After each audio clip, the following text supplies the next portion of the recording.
Menangani tugas-tugas administratif tanpa harus hadir secara fisik di kantor perusahaan itu. Sekarang gitu ya, bisnis itu semakin berkembang dan digitalisasi itu semakin marak gitu ya, perkembangan teknologi teknologi segala macam gitu ya. Maka klien ini gitu, kebutuhannya semakin banyak. Nggak cuma soal administratif aja, tapi klien ini kebutuhannya udah merambah ke scope of work yang lain. Jadi makin banyak nih bermunculan tipe-tipe VA yang lain. Nah, biar gampang gitu ya, kita akan sebut VA yang berurusan dengan administratif, kita akan sebut sebagai VA generalis. VA yang berurusan dengan non-administratif atau di luar administratif akan kita sebut dengan VA spesialis. Nah, sebenarnya VA spesialis ini kalau teman-teman lihat di script, ini sedikit ya, tapi sebenarnya VA spesialis ini banyak banget jenisnya. Nah, misalnya aku kasih contoh ya dari script yang ada di screen. Yang pertama adalah content creation VA. Nah, content creation VA ini adalah VA, salah satu VA yang paling banyak dicari saat ini, yang paling banyak lowongan jobnya. Dan content creation VA ini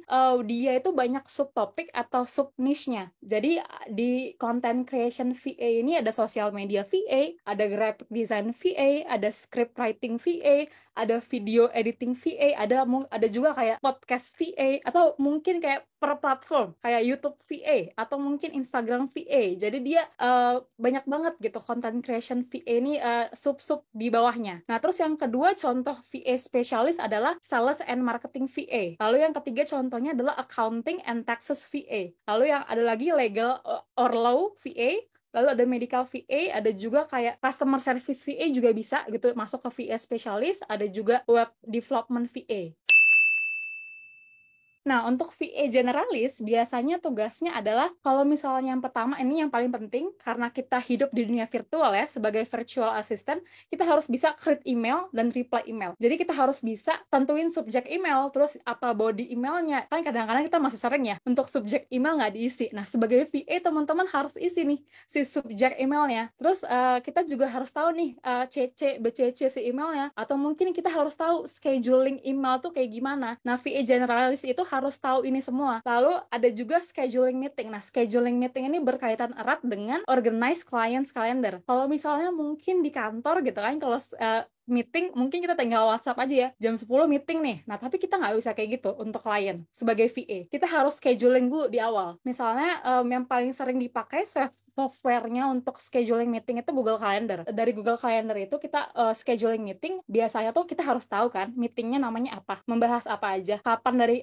dari kapan sampai kapan, dari jam berapa sampai jam berapa, lalu guest meetingnya siapa aja, lalu ada dokumen yang harus di attach nggak di meeting invite-nya. Nanti itu kalendernya akan kita kasih nih ke klien kita atau mungkin coworker kita. Nah, organize clients calendar juga berkaitan erat dengan Google Calendar atau software kalender apapun yang dipakai sama klien kalian. Nah, kalau organize client calendar, clients calendar ini contohnya misalnya klien kalian kerja dari jam 8 sampai jam 5 sore gitu ya. Kalian yang atur jadwalnya dari jam 8 sampai jam 9 dia ngapain? Jam 9 sampai jam 10 dia ngapain? Nah, teman-teman sebagai VA generalis lah tugasnya untuk mengatur itu. Lalu ada respond to phone calls, lalu ada book travel or any accommodation. Nah, untuk book travel or any accommodation, misalnya kalian ini, biasanya kalau VA generalis itu dia akan bekerja dengan CEO ya, atau busy individual. Nah, kalau misalnya CEO sama busy individual itu nggak sempat gitu. Mereka mau meeting, mereka mau ke luar negeri, dan mereka nggak bakal sempat gitu untuk book tiket mereka, book hotel mereka, book akomodasi mereka. Nah, kalian sebagai VA generalis itu harus menghandle ini semua. Kalian harus tahu dia pesawatnya jam berapa, lalu meetingnya jam berapa, dan harus di hotel yang mana, lalu akomodasi dari bandara ke hotel apa, dari hotel ke tempat meeting apa. Nah, itu teman-teman sebagai VA generalis yang tugasnya menghandle semua. Lalu ada online research, biasanya kayak riset-riset online. Mungkin let's say kliennya itu kerjanya berkaitan erat dengan pabrik gitu, maybe pabrik yang di Cina. Nah, dia mau kita research tentang pabrik di Cina tuh kayak gimana. Nah, teman-teman gitu ya sebagai VA generalis yang mengumpulkan atau meriset tentang pabrik-pabrik yang di Cina yang berkaitan dengan perusahaan mereka kayak gitu. Lalu light bookkeeping ini biasanya berkaitan erat sama kayak pengeluaran pemasukan. Biasanya sih yang easy sih kalau untuk yang VA generalis untuk bookkeepingnya. Jadi maybe pakai Excel aja untuk catat pengeluaran dan pemasukan. Nah, kalau VA spesialis kerjanya ngapain aja nih? Nah, ini tergantung dari spesialisasinya. Kalian mau spesialisasi di bidang apa? Nah, aku kasih contoh dua ya, sosial media VA dengan medical VA. Nah, ini sosial media VA karena kerjaan aku ini gitu. Jadi aku tahu banyak tentang sosial media VA. Nah, sosial media VA ini beberapa pekerjaan aja ya, tapi ada banyak banget sebenarnya pekerjaan, tapi tergantung dengan kliennya ya, kliennya mau requirement-nya seperti apa. Nah, biasanya kalau aku sendiri reply DM or comment, jadi kita itu berbicara atas nama brand gitu ya, atau atas nama CEO kita, atau atas nama klien kita. Jadi kita harus tahu nih tone yang dipakai sama si klien kita. Jadi saat kita reply DM ataupun komen, kita harus pakai nih tone yang dia pakai. Sebelumnya kayak gimana? Harus konsisten tuh. Jangan sampai nggak konsisten. Karena kalau ketika nggak konsisten, bisa-bisa customer yang mereka lari kayak gitu. Lalu yang kedua ada create content. Nah, create content ini bisa script writing. Terus kalian kasih hasil scriptnya ke tim marketing atau tim yang lain. Lalu mereka akan generate video atau gambar gitu ya, atau apa, carousel maybe, atau bisa juga idenya dari mereka, idenya dari si klien, lalu kalian yang desain atau kalian yang bikin video, atau bisa juga idenya dari mereka gitu ya, postingannya udah jadi nih, videonya udah jadi, sama fotonya mungkin udah jadi atau carouselnya udah jadi, kalian tinggal post aja. Nah, ada yang kayak gitu. Lalu yang ketiga, biasanya sosial media VA tugasnya adalah scheduling konten. Nah, scheduling konten ini bisa kayak langsung di aplikasinya atau pakai third party, lalu research hashtag, ini ya riset hashtag yang sesuai dengan bisnis mereka itu yang seperti apa, lalu riset kompetitor, misalnya mereka di property advisor ya, kayak klien aku, lalu aku cari nih, kira-kira yang properti juga yang di Melbourne siapa aja, nah aku riset, so aku masukin ke dokumen, lalu kasih ke mereka. Lalu create caption, ini yang paling sering sih biasanya ya, orang-orang butuhin gitu, karena kadang-kadang kita sendiri aja bingung gitu ya, mau bikin caption foto kita apa. Nah, banyak banget business owner yang kebingungan juga nih untuk bikin caption dari postingan atau mungkin videonya mereka. Nah, biasanya kalau sosial media VA ini basic requirement-nya yang pertama adalah kreatif, yang kedua know how to create content, misalnya bisa script writing, graphic design, atau copy atau video editing. Yang ketiga, know how to scheduling content in app gitu ya, di aplikasi ataupun di third party app. Lalu knowledgeable of social media platforms, maksudnya adalah kalian tahu betul gitu tentang social media platform, karena social media platform itu kan punya keunikan masing-masing ya.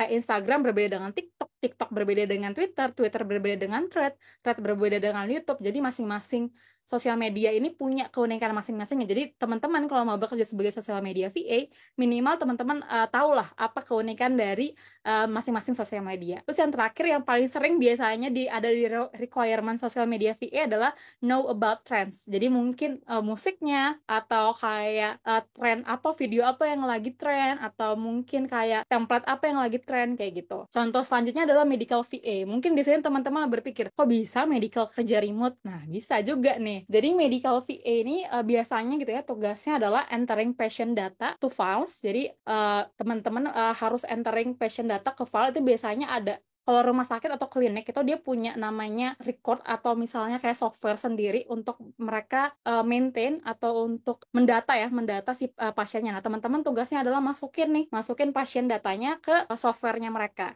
Lalu handle and scheduling appointments for patient. Nah, ini kalian tugasnya adalah mengatur pertemuan gitu ya dengan pasien, terus ke dokter yang mana gitu ya. Lalu collecting information for patient health assessment. Ini biasanya kayak sebelum ke klinik kan, misalnya, atau sebelum kita ke rumah sakit, kita bisa dikasih kan kayak data-data yang perlu kita isi, misalnya kayak pernah sakit apa aja, atau misalnya ada riwayat apa aja. Nah, ini medical VA tugasnya adalah collecting informasi itu. Lalu ada maintaining a database record. Ini erat kaitannya juga dengan nomor 1 kayak gitu. Nah, untuk basic requirement-nya dari medical VA, at the minimum mereka adalah medical student gitu. Paling minimal mereka adalah orang-orang yang sekolah di kedokteran. Tapi ada juga beberapa klien yang menginginkan gitu ya, si VA-nya udah punya valid lisensi praktis gitu. Nah, terus ini yang kedua dan ketiga yang paling penting sebenarnya, very organized dan highly attentive to details.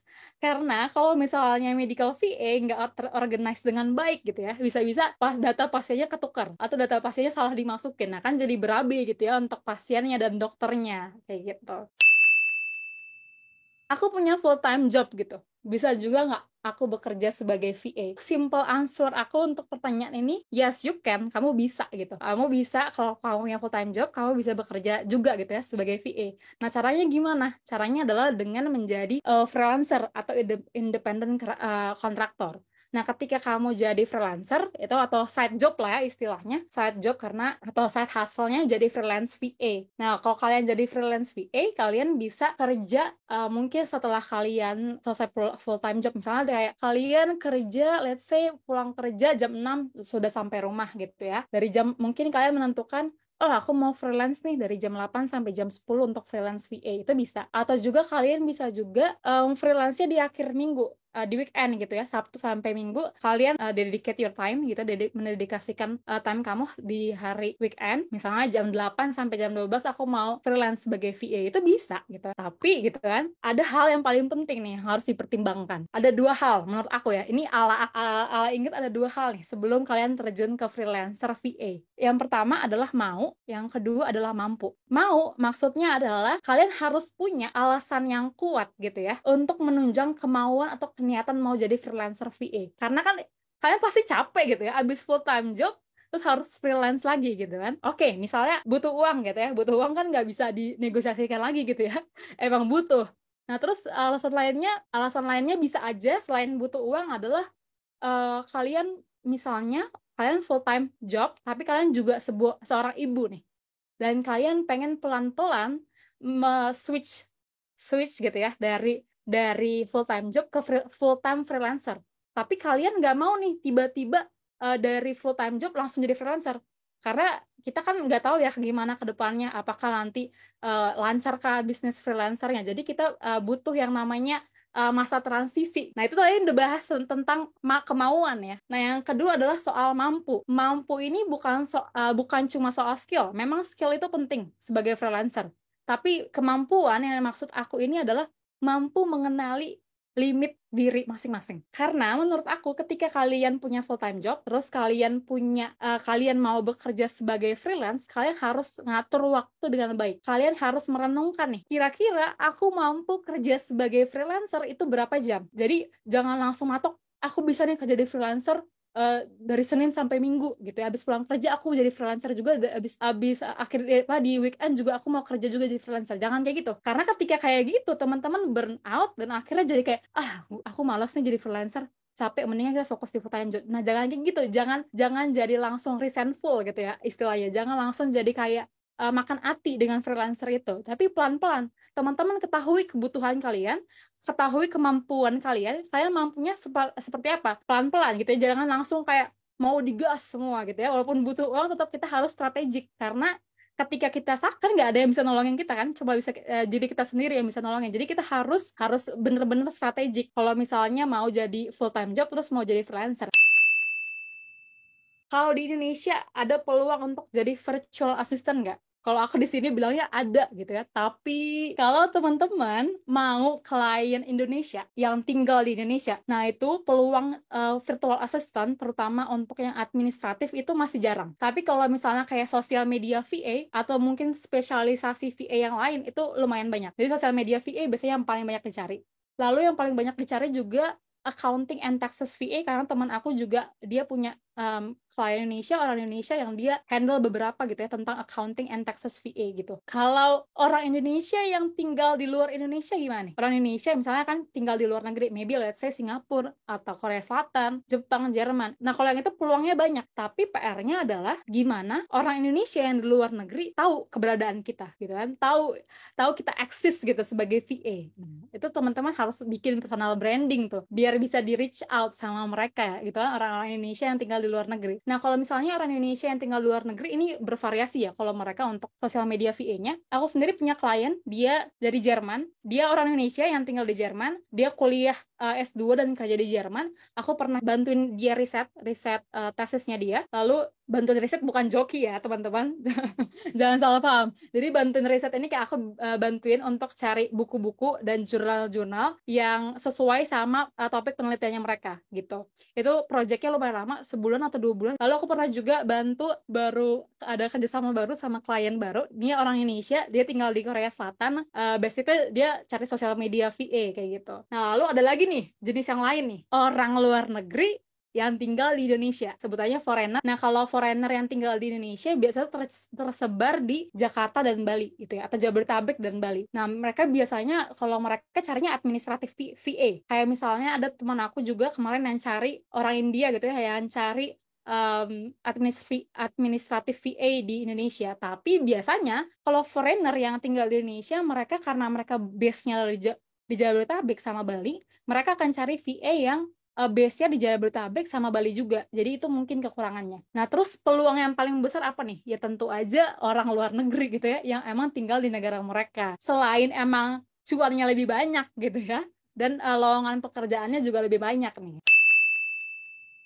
Di mana mencari lowongan pekerjaan VA. Ini adalah platform freelancer. Ada Upwork, ada remote.co, ada Fiverr, ada freelancer. Upwork pertama. Nah, ini adalah salah satu contoh lowongan untuk VA for growing real estate company. Nah, sebenarnya kalau Upwork ini dia mirip-mirip sama LinkedIn gitu. Jadi kayak teman-teman bisa lihat, jadi nanti klien akan post sebuah job, lalu kalian bisa ngelamar gitu ya. Nah, di sini ada apply now. Jadi teman-teman bisa baca dulu nih, kayak apa sih yang dibutuhin sama dia, lalu pekerjaannya apa aja, terus deskripsinya kayak gimana. Lalu lihat juga payment methodnya verified atau enggak. Terus di sini teman-teman bisa lihat negaranya dari mana, lalu berapa dia sudah spend di Upwork. Nah, nanti teman-teman bisa tinggal apply aja gitu. Kalau misalnya, nah ini remote.co. Remote.co juga mirip-mirip sama LinkedIn atau Upwork. Kalau dia ini executive assistant at Instacart. Remote.co banyaknya perusahaan dari US gitu ya. Mirip sama LinkedIn, jadi nanti ada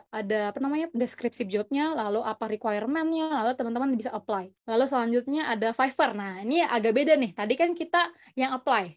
Nah, kalau Fiverr adalah kita yang menawarkan jasa kita. Nah, di sini teman-teman bisa lihat, ini salah satu contoh. Ini dia bikin package. Kalau di Fiverr sebutannya paket ya. Kita sebagai freelancer itu sebagai seller di Fiverr. Jadi kita nawarin paket-paket gitu ya untuk klien lihat. Ada yang basic, ada yang standar, ada yang premium. Nah, ini bisa teman-teman customize kalau di Fiverr. Jadi teman-teman bisa menawarkan jasa teman-teman dari $10 atau $30, terserah teman-teman untuk mengatur berapa rate-nya teman-teman kayak gitu. Nanti si kliennya akan memilih nih, dia mau paket yang mana, mau yang basic kah, mau yang standar kah, yang mau premium kah, kayak gitu. Nah, kalau LinkedIn teman-teman bisa cari nih di kolom ini, yang di kolom search jobnya, teman-teman cari virtual assistant. Lalu yang paling penting adalah lokasi ya, yang ini yang worldwide.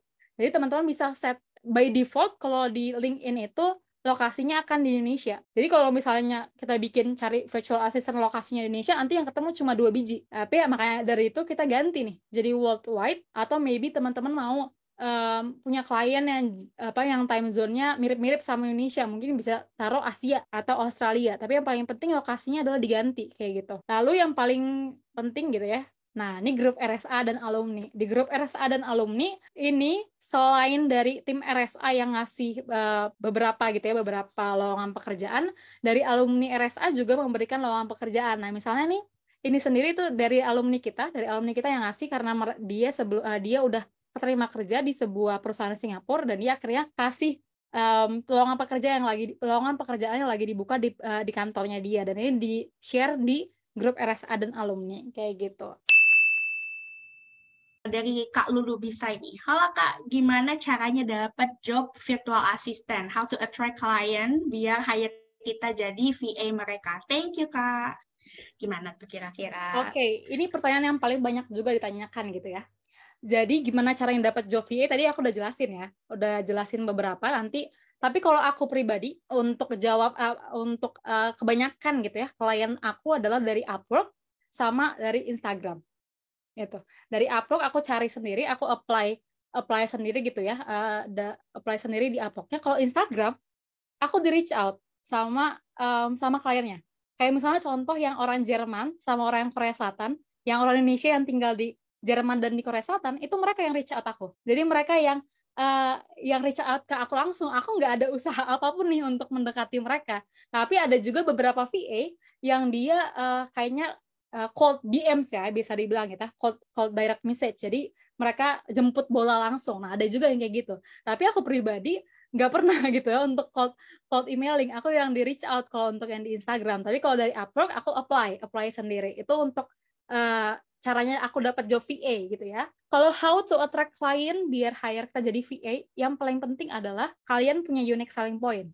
Gitu. Sebagai diri kalian, sebagai VA, apa sih unique selling point kalian?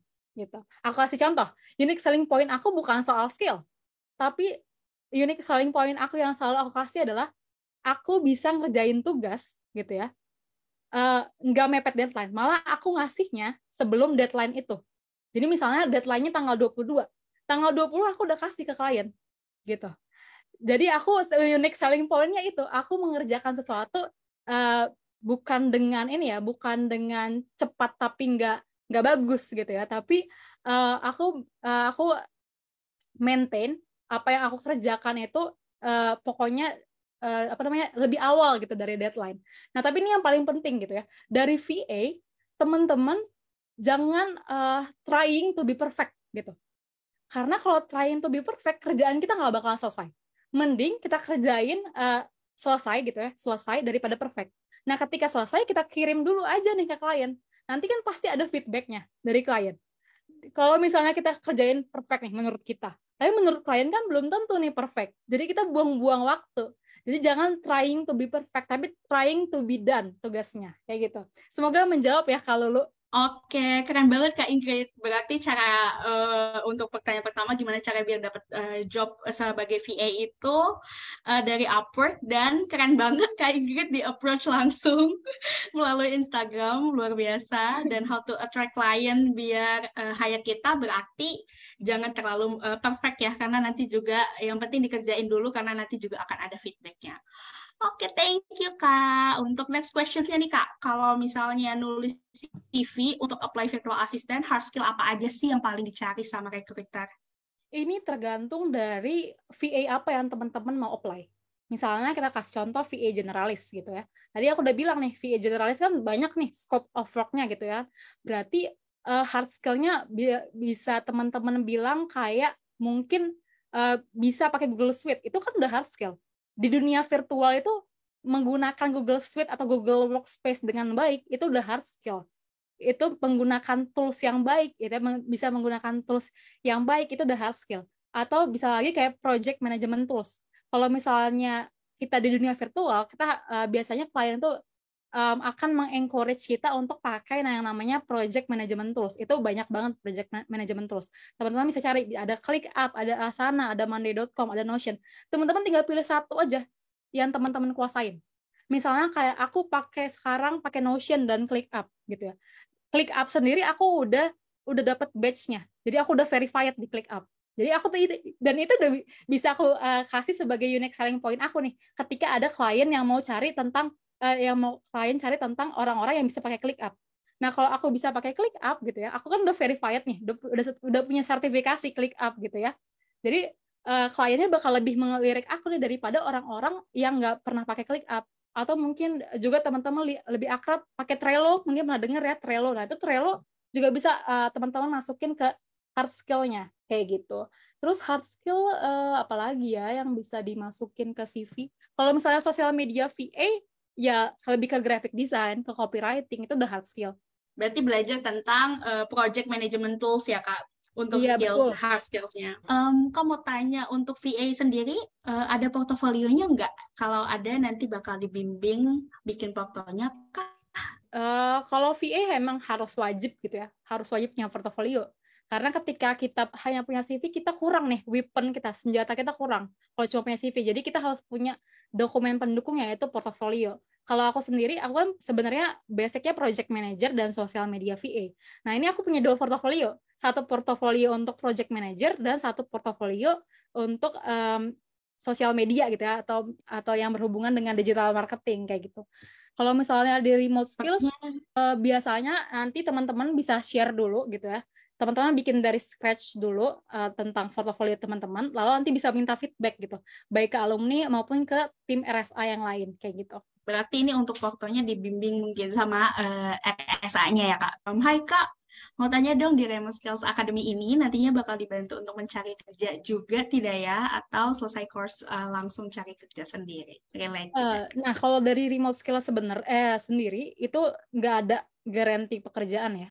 Dibantu sih sebenarnya lebih ke kita kasih kayak bukan kasih sih, sebenarnya kita akan share beberapa lowongan pekerjaan ke teman-teman, nanti teman-teman boleh apply kayak gitu. Kalau misalnya garansi pekerjaan itu kita nggak ada. Kalau klien kita foreigner yang kita nggak familiar dengan negaranya, apa aja sih do and don'ts-nya Kak? Mau minta tipsnya? Klien aku dari Melbourne gitu ya, dari Australia. Aku nggak tahu apa-apa tentang Australia, sana aja nggak pernah gitu ya kan. Jadi ini tergantung tergantung dari kalau kamu cari kerjaannya di mana dan dapat kliennya dari mana gitu ya. Kalau misalnya kalian udah jadi VA-nya mereka, kalian mungkin bisa search gitu ya tentang negara mereka tuh culture-nya kayak gimana. Karena kan beda-beda ya culture yang ada di satu negara maupun di negara yang lain kan pasti beda gitu. Misalnya kayak aku punya klien di Australia, mereka kan straight forward gitu ya. Lalu bahasa Inggrisnya mereka luar biasa nauzubillah gitu kan. Susah gitu ya didengerin gitu.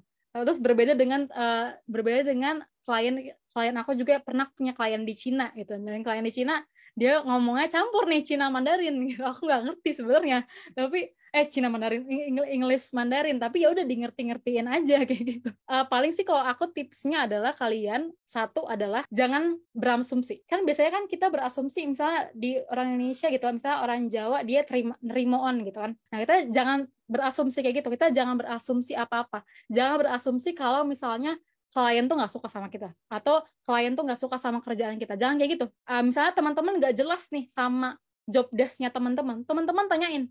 Jangan mau iya aja gitu, jangan mau nerima aja, jadi tanyain kejar terus gitu ya. Tapi penting juga sebagai VA kita harus proaktif kayak gitu.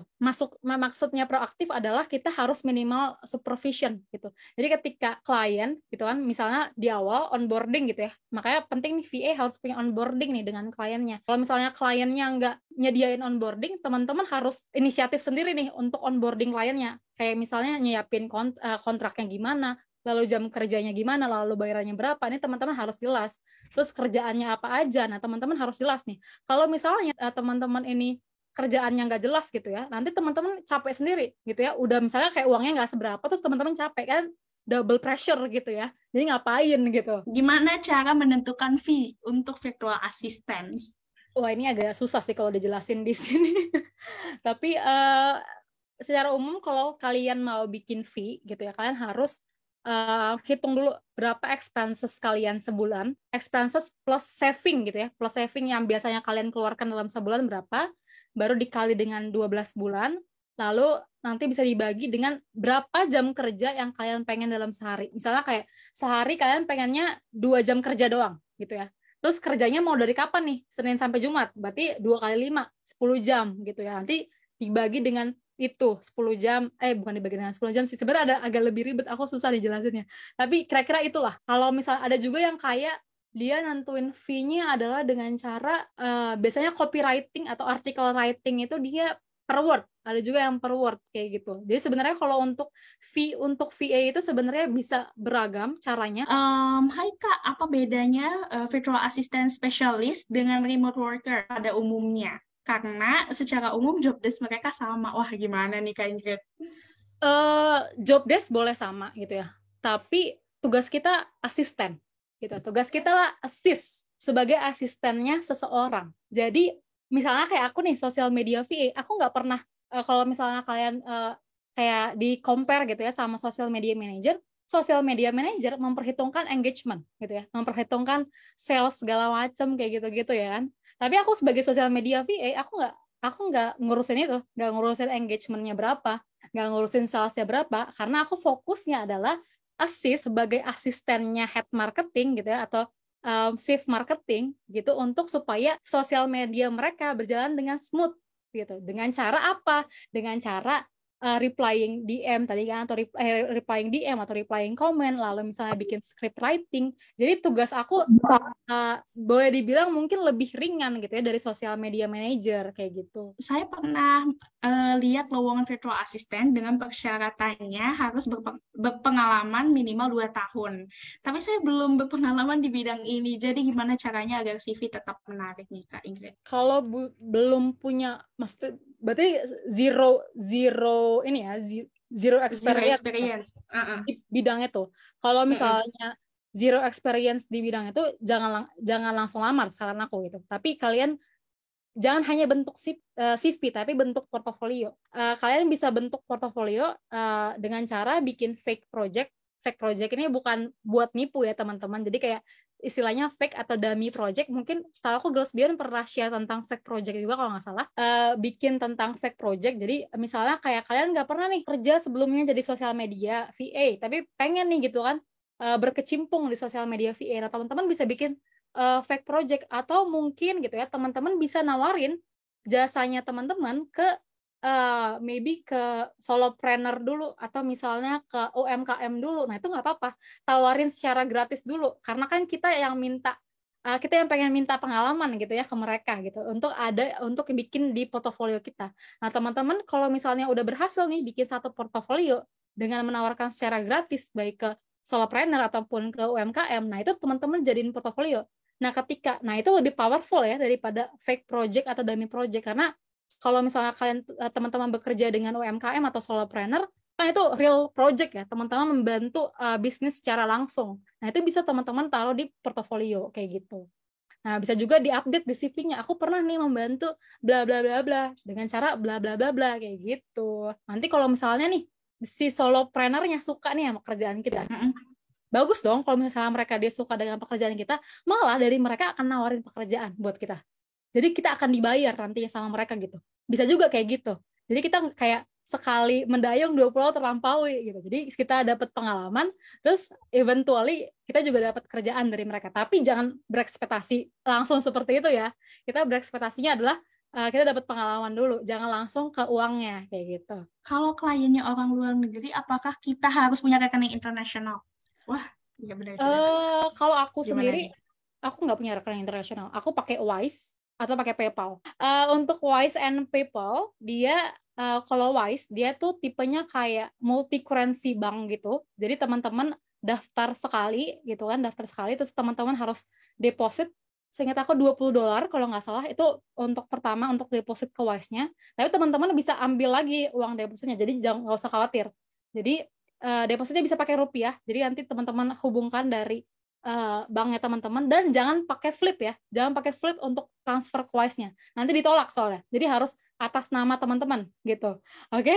Karena kan kita biasanya nggak mau ada biaya admin. Nah ini akan ditolak sama Wise. Jadi teman-teman harus pakai bank nama teman-teman sendiri, atau pakai PayPal. Kalau PayPal mungkin udah pada tahu ya. Nah tapi aku nggak sukanya PayPal adalah potongannya gede, dia potongnya sedikit dan kursnya juga baik gitu kan. Kita sebagai kaum mending kan kita lihat nih kursnya yang paling baik yang mana nih antara Wise apa PayPal. Tapi biasanya Wise sih yang paling baik untuk kurs dari dolar ke rupiah atau dari Australian dollar gitu ke rupiah. Cara menghindari lowongan virtual assistant yang tipu-tipu kalau kliennya foreigner. Oh wah, ini kalau di Upwork banyak banget scammers. Jadi teman-teman harus hati-hati gitu ya. Lalu kalau di LinkedIn juga lumayan banyak sih untuk yang scamnya. Hindari lowongan job yang minta deposit. Yang kedua, hindari lowongan job atau misalnya nanti kalian di message nih, misalnya dari Upwork, dari kliennya minta pindah ke Telegram. Itu langsung goodbye aja. Jadi jangan mau disuruh pindah ke Telegram. Yang ketiga, cek dan recheck gitu ya. Misalnya dia bilang dia dari perusahaan ini. Ada website perusahaannya nggak? Gitu. Terus ada email perusahaannya sama nggak gitu dengan website perusahaannya. Terus legit nggak? Ada kok website khusus untuk meriksa itu websitenya legit atau enggak, tapi aku lupa websitenya apa. Jadi periksa juga nih website si perusahaannya. Kalau misalnya dia solopreneur, kirim kontrak dulu sebelum mau mulai kerja. Jadi jangan memulai kerjaan apapun tanpa kontrak. Apalagi kalau misalnya di luar platform ya. Kalau di Upwork dia punya kontrak dari Upwork-nya. Kalau di freelancer.com juga kayak gitu, di Fiverr juga gitu. Tapi kalau misalnya teman-teman kayak aku dapat kerjaan dari Instagram, aku harus share perjanjian kerja sama gitu. Jadi jangan mau kerja sebelum kalian dapat kontrak. Atau untuk kalau misalnya ribet gitu ya bikin kontrak, teman-teman suruh DP gitu. Kalau misalnya di luar platform ya, teman-teman suruh DP 50% di awal sebelum mulai kerja, wajib 50% sebelum mulai kerja wajib DP dulu. Mau dari orang Indonesia, mau dari foreigner, wajib DP gitu ya. Biar kalau misalnya klien kabur, kalian juga oke nih, nggak terlalu rugi-rugi banget kayak gitu. LinkedIn itu dia suka scam juga. Jadi kalian harus perhatiin nih, email perusahaan yang di LinkedIn dengan email perusahaan yang di website sama nggak? Karena kalau misalnya nggak sama, berarti sudah pasti ya, bye-bye aja kita gitu. Jangan mau gitu. Kalau ingin menjadi virtual assistant, biasanya ada kendala sama bahasa Inggris nggak, Kak? Pribadi, aku masih belajar soalnya. Kalau pengen punya klien global gitu ya, bahasa Inggrisnya selalu jadi momok gitu bagi orang Indonesia. Nah, aku pribadi, aku kebetulan punya klien yang jarang adain Zoom meeting. Jadi, aku nggak terlalu banyak speaking nih sama mereka. Tapi kalau di RSA, memang kami seminggu sekali meeting dengan bahasa Inggris segala macam gitu ya. Jadi, memang udah terlatih. Tapi, kalau aku punya klien, itu dia jarang Zoom meeting. Jadi, kayak by email, dia selesai. Nah, kalau misalnya secara tertulis gitu ya, tertulis atau secara reading, kita bisa pakai AI. Ya, hidup sudah mudah, kita bisa pakai AI. Jadi misalnya nih, kalian nggak mau kelihatan itu kan, nggak mau kelihatan kayak grammarnya jelek banget gitu kan, kalian bisa nih pakai chat GPT, fix the grammar please gitu kan, nanti tinggal kalian tulis nih, atau misalnya translate Indonesia, translate to English untuk writingnya. Nah, teman-teman PR-nya adalah tinggal latihan speaking gitu kan, latihan reading udah ada chat GPT gitu kan. Kalau speaking tinggal teman-teman belajar aja gitu kan. Misalnya kayak interview job ya kan, paling penting tuh interview sebenarnya kan. Ketika teman-teman sudah melewati interview, mungkin bisa jadi teman-teman kayak aku gitu ya, jarang-jarang Zoom meeting, tapi mungkin bisa juga seminggu sekali Zoom meeting. Makanya tuh yang paling penting kalau misalnya mau jadi VA, kita speaking aja dulu. Karena kalau misalnya writing dan reading udah bisa dibantu dengan AI gitu. Jenjang karir untuk virtual assistant itu seperti apa sih, Kak Ingrid? Terus juga kalau mau build personal branding sebagai VA itu kayak gimana? Kalau jenjang karir VA, kalau sebagai VA generalis atau VA admin, dia setelah jadi VA administratif, jenjang karirnya adalah VA to CEO, atau bisa juga dia project manager kayak aku. Nah, aku project manager nih, aku udah di jenjang karir teratas VA administratif. Nah, ya gitu. Jadi bisa VA to CEO atau bisa jadi project manager. Kalau sosial media VA ini contohnya, kalian dari sosial media VA, karena kan tadi VA nggak terlalu banyak ngurusin soal engagement dan sales. Kalian jenjang karirnya juga bisa jadi social media manager gitu. Terus biasanya sih kalau VA dia emang jenjang karirnya akhirnya akan berlabuh di project manager. Baik kayak web development VA, dia juga jenjang karirnya akan berlabuh di project manager, tapi khusus misalnya project manager khusus untuk web development, atau mungkin project manager khusus untuk courses, atau khusus untuk project manager untuk marketing kayak gitu. Kalau VA kayak gitu. Job desk virtual assistant sama corporate secretary sama nggak sih sebenarnya? Mirip-mirip sih sebenarnya, Mirip-mirip tapi ya. secara virtual aja gitu kan, biar keren. Kak, aku cuma lulusan SMA, experience campaign volunteer. Selanjutnya step by step untuk bisa memenuhi kualifikasi sebagai VA dan mudah diterima jadi VA. For your information, ada alumni kita dari RSA, namanya Kadian Ara. Dia lulusan SMA, tapi dia top rated di Upwork dengan penghasilan lebih dari $20,000 United States. Ya, dia lulusan SMA. Tapi memang dia pengalamannya cukup banyak. Jadi sebelum dia mencapai 20,000 emang pengalamannya lumayan banyak. Tapi ya dia juga lulusan SMA, dan banyak banget alumni dari RSA itu lulusan SMA. Jadi teman-teman yang lulusan SMA di sini jangan pada takut, jangan pada minder gitu ya. Teman-teman bisa upskill, bisa reskill lagi, oke? Teman-teman bisa ikut kursus gitu ya. Aku bukannya mau promo ya, tapi teman-teman cara tergampangnya adalah bisa ikut kursus. Ya, boleh di Remote Skills Academy. Kalau misalnya mau nonton YouTube, misalnya teman-teman nggak ada biaya nih, boleh nonton YouTube dulu. Teman-teman pilih, kayak aku bilang tadi, pilih mau jadi virtual assistant yang apa? Mau administratif kah? Mau sosial media kah? Mau graphic design kah? Apa nih? Pilih satu teman-teman yang mau fokus. Nah, nanti tinggal teman-teman build gitu kemampuan teman-teman di situ. Kalau misalnya mau jadi graphic design, ya udah teman-teman perdalamin pakai Canva, pakai Figma, pakai Adobe. Nah, itu teman-teman perdalamin di situ, bisa nonton pakai YouTube atau pakai atau baca-baca gitu ya. Jadi perdalam ilmunya di situ. Nanti kalau teman-teman udah merasa nih udah sering trial and error nih desainnya gitu ya. Teman-teman bisa coba tawarin jasanya. Atau misalnya ya kayak aku bilang, tawarin jasa secara gratis dulu, tapi jangan kebanyakan gratisnya.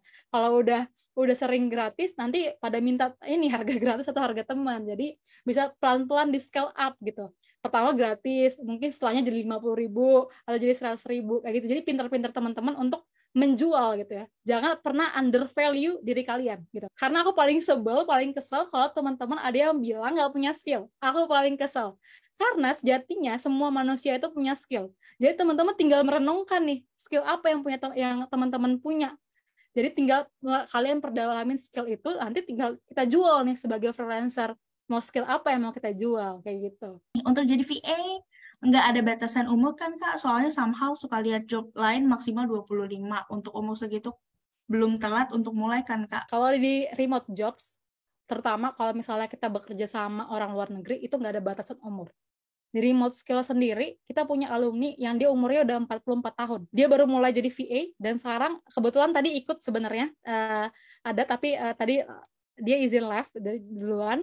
Jadi namanya Kasari. Kasari ini dia umurnya 44 tahun, bekerja sekarang sebagai VA to CEO di cyber security di Singapura. Jadi batasan umur itu nggak ada di VA. Jadi mau 44, mau 45, mau 50 juga gas aja. Yang penting teman-teman mau belajar dan tech savvy ya, itu penting kalau di VA, harus tech savvy. Jadi teman-teman harus belajar nih tools-tools baru, tools-tools digital yang bisa menunjang virtual assistant-nya kayak gitu. Buat kalian yang mau menjadi virtual assistant, kalian bisa daftar di course Remote Skills Academy yang judulnya Virtual Assistant Recorded. Ini adalah bentuknya rekaman, jadi teman-teman bisa nonton dari mana aja, kapan aja, dan aksesnya ini lifetime. Jadi buruan daftar ya.